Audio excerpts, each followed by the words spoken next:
c'est vrai on a commencé à semer donc, il y a 3 ans, puis assez rapidement, il y a eu beaucoup d'insectes qui sont arrivés. Dans la terre, il y avait des vers de terre, après il y a aussi des indésirables. Voilà. Je trouve que c'est en tout cas un mélange des deux entre les oiseaux et les voitures qui passent. Déjà rien que ça au niveau sonore, je trouve que c'est hyper intéressant. Puis au niveau visuel aussi, parce que c'est quand même bétonné, on est face à des immeubles et puis en même temps on a la forêt juste en face. Donc je trouve que c'est un lieu assez exceptionnel à Lausanne, qui allie beaucoup de mélanges et beaucoup de diversité. On a reçu le plantage en 2017. C'est le 3e été en fait. Dès qu'on a entendu que les inscriptions étaient possibles, je me suis tout de suite inscrite, donc j'ai eu tout de suite une place. Ouais. On a pu choisir le nombre de mètres carrés qu'on souhaitait. Je travaille avec des petits-enfants, je suis enseignante en fait. Et puis on a aussi toujours ces projets de jardiner avec les enfants, découvrir la nature.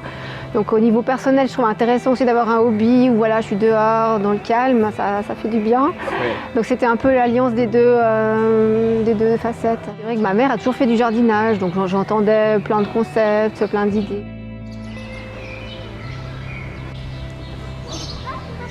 Alors c'est quoi un beau jardin pour vous?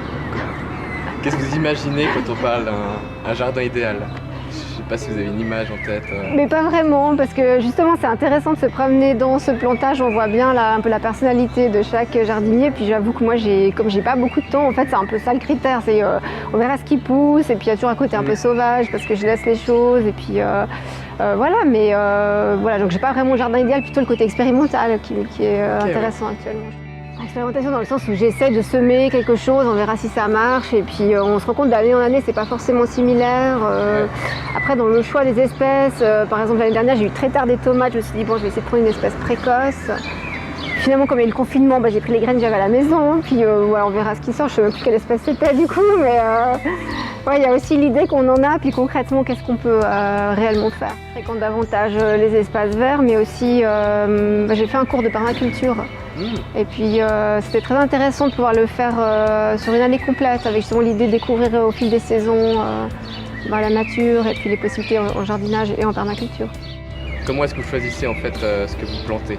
En fait c'était un petit peu pour ça que j'avais fait ce cours de permaculture. Donc l'idée c'était un peu il y a plusieurs théories, mais là c'était un peu de répartir en fonction de la sorte de légumes, donc les légumes fleurs, les légumes racines, etc. Donc j'ai essayé de découper un peu le jardin en fonction de ça. Donc tout en haut du plantage, j'ai mis des pommes de terre. Ensuite j'avais semé des légumes racines, j'ai mis des carottes qui sont en train de sortir et puis des radis. Ensuite j'avais mis une zone de fleurs ici avec les capucines, puis j'ai semé des bulbes, j'ai planté des bulbes mais là ils ne sont pas sortis. Et puis ici c'était les fèves, donc j'ai mis des haricots. Et là il y a les légumes fruits, donc avec les plants de tomates. Et puis j'ai entremêlé avec des aromatiques. Et puis en fait les fraises elles restent fixes. Là c'est la 2e année que je les ai. Donc elles restent plutôt à cet endroit-là, mais sinon je fais quand même une rotation chaque année. Par exemple les tomates, c'était les graines de tomates que j'avais déjà produites. Donc c'est un essai aussi de préserver à chaque fois des graines qui ont fonctionné. Concernant les légumes feuilles, c'est vrai que j'ai essayé de mettre des salades. Donc là j'avais acheté des graines bio à la Coop ou en grande surface. J'avais pris Zollinger la première année et puis effectivement il y a pas mal de possibilités d'en trouver. J'ai 2 essais de salade à tondre, donc c'est-à-dire qu'on les coupe et puis à chaque fois elles repoussent. Alors j'ai dû les protéger justement en les mettant sous les petits chapeaux. Puis là c'était les légumes racines, mais c'est vraiment encore pas vraiment, on verra ce qui sort. Et puis là les pommes de terre. La permaculture avec l'idée d'avoir la grelinette juste pour remuer le sol, aérer un tout petit peu et non pas la retourner, couvrir le sol. Alors voilà, c'est toujours des projets d'aller acheter de la paille, etc. Donc là c'est un petit peu en attente. Mais j'avais pris pendant le confinement des feuilles dans la forêt, donc on se dit on peut aussi fonctionner différemment. Donc les couvertures de sol, les mélanges d'espèces et puis faire une rotation des cultures chaque année. Je trouve que c'est très relaxant d'avoir ce fouillis un peu. On se dit c'est vraiment la nature qui reprend ses droits aussi. C'est naturellement. C'est aussi, c'est vraiment, en fait dans les forêts on les trouve, donc c'est vraiment naturellement qu'ils viennent là. Moi j'aime bien ce côté un peu sauvage, voilà, tout à fait. Ça, j'aime bien me dire je suis dans la nature, je veux pas un truc trop propre. J'ai toute seule la consoude que j'ai là-bas, et puis alors j'en ai une, donc c'est vrai que ça convient. La jaune, là, ouais, avec les fleurs jaunes. Okay. Donc je l'ai laissée pour plein de raisons. Et puis sinon, il y a quelques framboisiers de mon voisin qui viennent. Alors j'enlève un peu, après je me dis, bon, est-ce que je veux des framboises ou pas? Je me pose la question, donc voilà.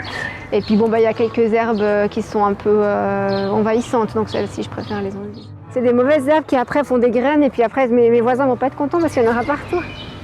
Ceux qui attaquent les nuisibles. Les nuisibles, oui. J'en ai pas eu beaucoup en fait, donc pour le moment je peux pas trop me plaindre. Les tomates l'année dernière n'ont pas été touchées. Ouais. Et puis voilà, c'était plutôt les limaces là. Les limaces, ouais. Avec l'humidité.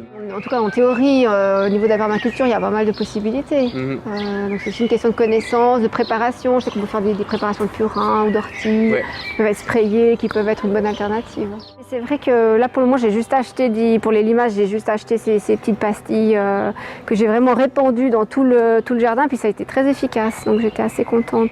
Parce que c'est vrai que tout le monde s'est plaint, tout le monde disait mais c'est pas possible, on se fait envahir.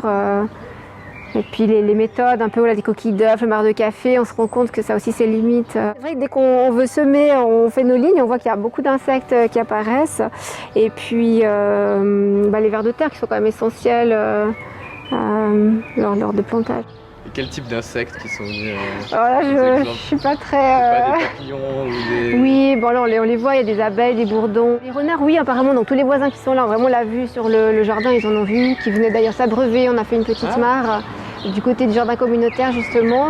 Et puis apparemment il y a un hérisson aussi qui habite sous la spirale aromatique. Et puis on a récemment mis en place une autre petite zone humide pour les grenouilles.